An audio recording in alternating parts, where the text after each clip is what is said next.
አዲስ አበባ የሚገኘው የቱርክ ኤምባሲ የንግድ ፍቃድና ታክስ ኢንፎርሜሽን እንድታዘጋጅ አድርጉ 9 መስፈርቶች አወጣ። ሰላም እንዴት ናችሁ? ኢትዮ ትራቭሎች ነን። ከቪዛ ኢሚግሬሽን፣ ፓስፖርት፣ ዓለም አቀፍና ሀገር ውስጥ በረራዎች ጋር በተገናኘ አጠቃላይ ከኤምባሲ ጋር በተገናኘ መረጃዎችን ወደ እናንተ እናደርሳለን። ሰብስክራይብ በማድረግ ቤተሰብ ሁኑ። ላይክ፣ ሼር በማድረግ ደግሞ አበረታቱን። ሀሳብ፣ አስተያየት፣ ጥያቄ ካላችሁ ከየትኛውም ሀገር ቪዛ ጋር በተገናኘ መረጃዎችን ማወቅ የምትፈልጓቸውን በእኛ በኩል ታገኛላችሁ። አዲስ አበባ የሚገኘው የቱርክ ኤምባሲ የተለያዩ መስፈርቶችን እያወጣ ይገኛል። ከነዚህ መስፈርቶች ከነዚህ መስፈርቶች መካከል 9 ዋና መስፈርቶችን አውጥቷል። ምንድናቸው? በዝርዝር እናያለን። አሁን ላይ እየሰጠ ያለውስ የቪዛ ወደ ቱርክ የምትሄዱባቸው የቪዛ አማራጮች አሉ። እነሱንም አብረን እናያለን። የቱርክ ኤምባሲ በአዲስ አበባ ምን አዳዲስ መስፈርቶች አሉት? ምን ወቅታዊ መረጃዎች አሉት? አብረን እናያለን። አዲስ አበባ የሚገኘው የቱርክ ኤምባሲ በርካታ የቪዛ አፕሊኬሽኖችን ሙሉ በሙሉ በሚባል ደረጃ አቁሟል። አሁን ላይ እየሰጠ ያለው የሜዲካልና እንዲሁም የትምህርት ቪዛም ብቻ ነው። ይሄ ማለት በኤክስፖ ወይንም ደግሞ በጉብኝት የሚሄዱ ሰዎች ሙሉ በሙሉ ቆሟል ማለት ነው። ስለዚህ ይሄ ጉዳይ ለምን ቆመ? እንዲሁም ደግሞ አሁን ወደ 1 ዓመት ያክል እየተጠጋው የሚገኘው የቱርክ ቪዛ በጉብኝት የሚሄዱ ሰዎች ሙሉ በሙሉ ቪዛ እያገኙ አይደለም። ይህም ለምን ሆነ? ዝርዝር መረጃዎች አሉት። በእርግጥ አሁን ላይ የተለያዩ ዶክመንቶችን ማዘጋጀት እንዲሁም የባንክ ስቴትመንቶችን ጭምር ማዘጋጀት ይኖርባቸዋል ከመደበኛው የቪዛ አካሄድ ባሻገር ማለት ነው። ከመደበኛው የቪዛ አካሄድ በፊት እንደነበረው ነው። ነገር ግን ይሄም ሆኖ ለራሱ የቱርክ ኤምባሲ ቪዛ እየሰጠ አይደለም። ለምንድነው? ይሄም በዝርዝር እናያለን። በዋነኝነት ማወቅ ያለባችሁ ነገሮች አሁን በቱርክ ኤምባሲ ወቅታዊ መረጃ እነዚህ 9 ነገሮች ላይ ትኩረት እያደረጉ ይገዚም ደግሞ የሕክምናና የትምህርት ቪዛ ብቻ ወይም ስቱደንት ቪዛ ብቻ አፕላይ ያደረጉ ላሉ ሰዎች የኢንተርቪው ጥያቄዎችን እየሰጡ ይገኛሉ። ለኢንተርቪው ወደ ኤምባሲ እንዲገቡ እያደረጉ ይገኛሉ። ደግሞ አስፈላጊ ዶክመንቶች ብለው ያስቀመጧቸውን 9 ነጥቦችን እናያለን። አሁን ላይ የቱርክ ኤምባሲ በአንደኛ መስፈርት ያስቀመጣቸው መስፈርቶች መካከል አንደኛው ፓስፖርት ነው። ብዙ ጊዜም የፓስፖርት ጉዳይን በአንደኛነት የሚያስቀምጡት ለምንድን ነው? በአብዛኛው ኤምባሲዎች የኢትዮጵያ ፓስፖርት እንግዲህ በአዲሱ ፓስፖርት እየተቀየረ ይገኛል። ከዚህ ጋር በተገናኘ ኤክስፓየር ዴቱ የደረሰ ወይንም ደግሞ ፓስፖርታችሁን ያላሳደሳችሁ ያልቀየራችሁ ሰዎች ካላችሁ ፓስፖርታችሁን መቀየር ይኖርባችኋል ማለት ነው። እንደሚታወቀው ልክ እንደ ሌሎች አውሮፓ ሀገራት በቱርክ ኤምባሲ ገብታችሁ ቪዛ ሪጀክሽን ካጋጠማችሁ ፓስፖርታችሁን መቀየር ይኖርባችኋል። በቱርክ ኤምባሲም ተመሳሳይ ነው። ፓስፖርት ከዚህ በፊት አስገብታችሁ በዛ ፓስፖርት ነምበር ሪጀክት ከተደረጋችሁ ድጋሚ ያንን ፓስፖርት ይዛችሁ ወደ ቱርክ ኤምባሲ ብትገቡ ተመሳሳይ እጣ ወይም ተመሳሳይ አጋጣሚዎች ይፈጠራሉ ማለት ነው። ኤክስፓየር ዴቱ ከ6 ወር በላይ ያለው መሆን ይጠበቅበታል። በሁለተኛ ደረጃ የቪዛ ማመልከቻዎች ሁኔታ የሜዲካልና የትምህርት ቪዛን ብቻ አፕላይ እያደረገ ይገኛል የቱርክ ኤምባሲ። በዚህም ደግሞ የተለያዩ መስፈርቶች አሉት። ከሜዲካል ጋር በተገናኘ ትክክለኛ የሆነ የሕክምና ማስረጃዎችን ይፈልጋሉ።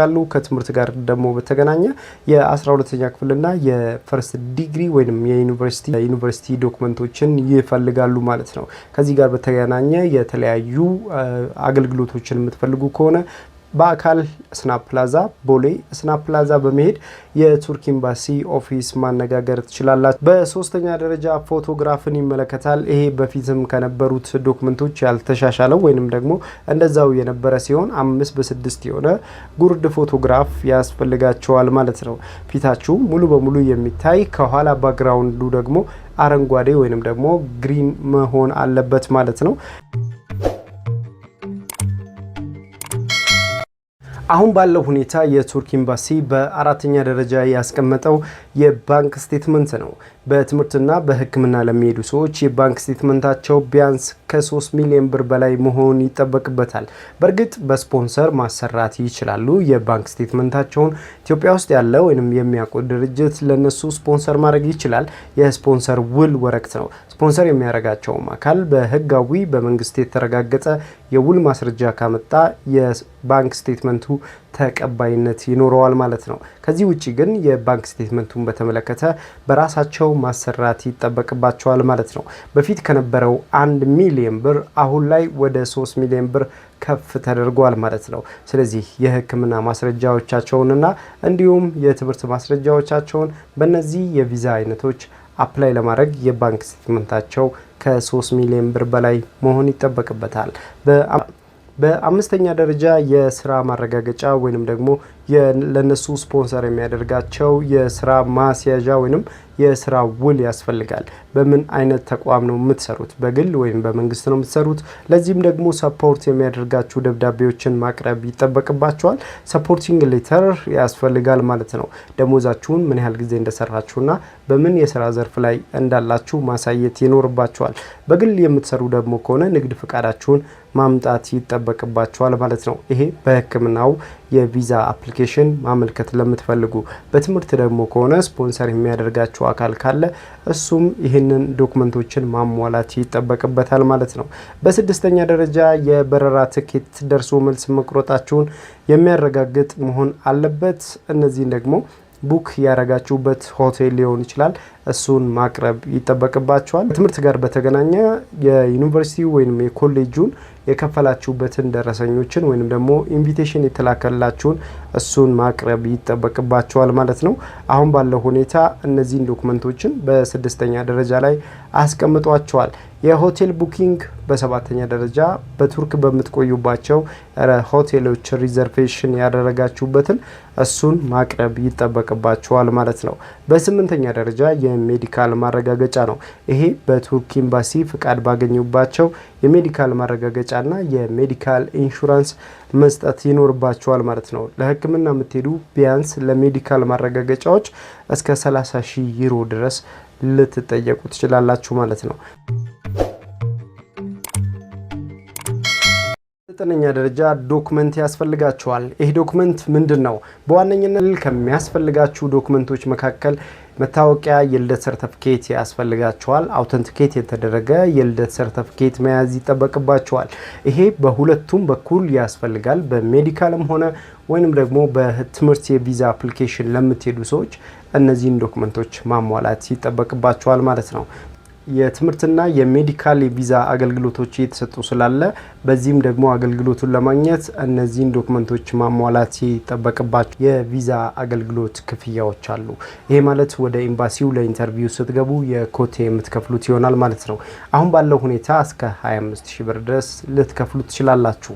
በሁለቱም የቪዛ አይነቶች ወደ ቱርክ ኤምባሲ ለኢንተርቪው ስትገቡ ማለት ነው። አፕሩቭ ከተደረገ በቱርክ ኤምባሲ እስና ፕላዛ በመሄድ አገልግሎቱን ማግኘት ትችላላችሁ ማለት ነው። እነዚህን አገልግሎቶችን እንግዲህ በቱርክ ኤምባሲ አሁን ባለው ሁኔታ በሜ 2026 ዓ.ም አገልግሎት እየሰጠባቸው ያሉት አገልግሎት ናቸው። ይህም እንድታደርጉ የቱርክ ኤምባሲም ያስቀምጣቸው ነጥቦች አሉ። የመጀመሪያው ነገር በጉብኝት ቪዛ ወይም በኤክስፖ ቪዛ መሄድ የምትፈልጉ ሰዎች ካላችሁ በቀጥታ ወደ ቱርክ ኤምባሲ በመምጣት ይህንን አገልግሎት እንደምትፈልጉና ቪዛው መቼ ክፍት እንደሚሆን በግልጽ መጠየቅ ይኖርባቸዋል። እስከ ቅዳሜ ከሰዓት ድረስ አገልግሎታቸውን ይሰጣሉ። ስለዚህ በሳምንት 3 ቀንም ደግሞ የቪዛ ኢንተርቪው ይኖራቸዋል ማለት ነው። በዚህም የቪዛ ኢንተርቪው አገልግሎታቸውን በቦሌ እስና ፕላዛ ህንፃ ላይ ማግኘት ትችላላችሁ። በአካልም ሄዳችሁ መጠየቅ ትችላላችሁ። የተለያዩ ኤክስፖዎች ደግሞ በቱርክ ሀገር ላይ ሲዘጋጁ ያንንም ኢቨንቶችን መሳተፍ ያስችላችኋል ማለት ነው። ቦሌ እስና ፕላዛ ላይ በመሄድ በአካል የሚያስፈልጓችሁን ዶክመንቶችን መጠየቅ ትችላላችሁ ማለት ነው። ስለዚህ ከትክክለኛውን ዶክመንት ብቻ በማዘጋጀት የቪዛ አገልግሎት ማግኘት እንደምትችሉ በቱርክ ኤምባሲ ዌብሳይት ላይ ያገኘናቸውን መረጃዎች ወደ እናንተ አደረሰን። አብራችሁን ስለነበራችሁ እናመሰግናለን። ሀሳብ፣ አስተያየት፣ ጥያቄ ካላችሁ ኮሜንት ላይ አስቀምጡልን። አዲስ አበባ የሚገኘው የቱርክ ኤምባሲ በትምህርትና በሕክምና እነዚህን የቪዛ አገልግሎቶችን ለማግኘት እነዚህን 9 ነጥቦችን ማሟላት ይጠበቅባቸዋል ብሎ ያወጣውን ዌብሳይቱ ላይ እነዚህን ወደ እናንተ አደረሰን። አብራችሁን ስለነበራችሁ እናመሰግናለን። ሰብስክራይብ በማድረግ ቤተሰብ ሁኑ። ሀሳብ፣ አስተያየት፣ ጥያቄ ካላችሁ ኮሜንት ላይ አስቀምጡልን። አብሬያችሁ የቆየሁት አሜን ነበርኩ። የተለያዩ ሀገራት የኤምባሲ የቪዛ መረጃዎችን በቀጥታ በእኛ በኩል ታገኛላችሁ። የታወቀው በእኔ በኩል ያው የቪዛ መረጃዎችንና የኤምባሲ መረጃዎችን ብቻ ስለምታገኙ ይህንን ቻናል ሰብስክራይብ በማድረግ ቤተሰብ ሁኑ። ሀሳብ፣ አስተያየት፣ ጥያቄ ካላችሁ ኮሜንት ላይ ያስቀምጡልን። አብራችሁን ስለነበራችሁ እናመሰግናለን። አብሬያችሁ የቆየሁት አሜን ነበርኩ። ሰብስክራይብ አድርጉ፣ ላይክ አድርጉ፣ ሼር አድርጉ። ለሌሎችም መረጃዎችን አድርሱላቸው። መልካሙን ሁሉ በያላችሁበት ተመኘን።